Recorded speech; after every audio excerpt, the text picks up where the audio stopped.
अवपात परिणत है बंगोपसागर सृष्ट लघुचाप उत्तर आंध्र प्रदेश और दक्षिण ओडिशा उपकूल में सक्रिय रही। आज उत्तर आंध्र प्रदेश और दक्षिण ओडिशा दे गति करने प्रभाव में आसंता 2 दिन धरी प्रबल वर्षा हेबो।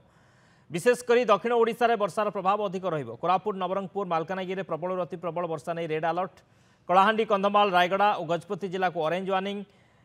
सेपरी उपकूल ओडिशार पुरी खोर्धा कटक नयागढ़ गंजाम बौद्ध बलांगीर और नुआपड़ा जिला को जारी होईछि येलो अलर्ट। ए सबु जिले में बिजुली घड़घड़ी सह 30 ରୁ 40 किलोमीटर बेगर पवन बहिबो। आज मालकानगिरी कोरापुट नवरंगपुर रायगड़ा कलाहांडी बलांगीर नुआपड़ा रे प्रबल वर्षा नहीं येलो वार्निंग जारी करा जायछि। 22 तारिख परठारु राज्य में वर्षार परिमाण कमिबो। समुद्र अशांत थिबारु मत्स्यजीवी सतर्क सूचना जारी करिछि पाणीपाग केन्द्र।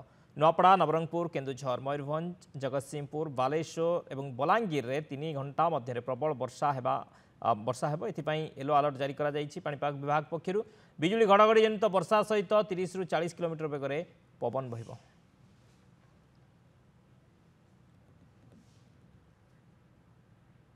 अवपात परिणत है लघुचाप बंगोपसागर सृष्ट लघुचाप अवपात परिणत होईछि।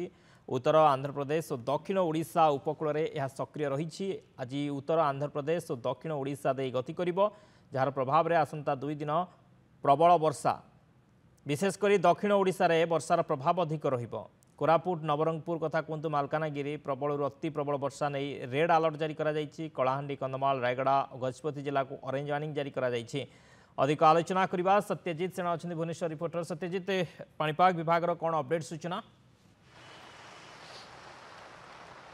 देखु सब बड़ गुरुत्वपूर्ण कथा होची आज राज्य में लघुचाप जनित वर्षा सबुआड़े देखा मिली।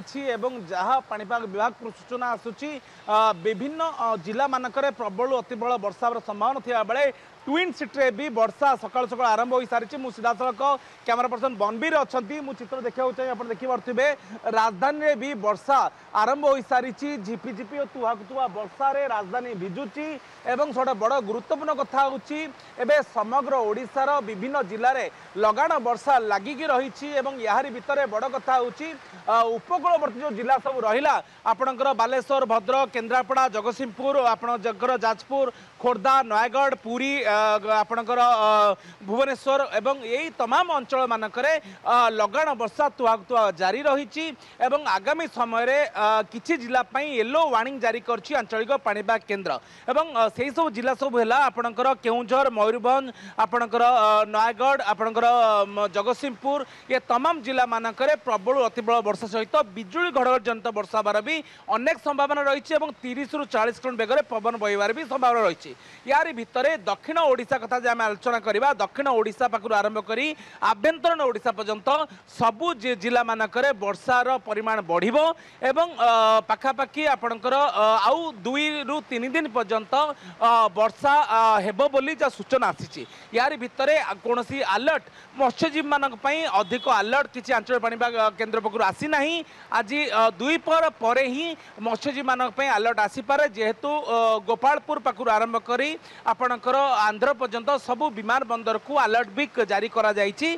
कारण जेहेतु एबे लघुचाप क्षेत्र में बंगोपसागर रही कौन ना कौन आम आलोचना करिपरिबा सारा राज्य एबे वर्षा रे भिजुछि एवं केउटी केउटी मूसलाधार वर्षा सहित प्रबल अति प्रबल वर्षा हेउछि। ओके, बहुत बहुत धन्यवाद सत्यजित समस्त सूचना पाई।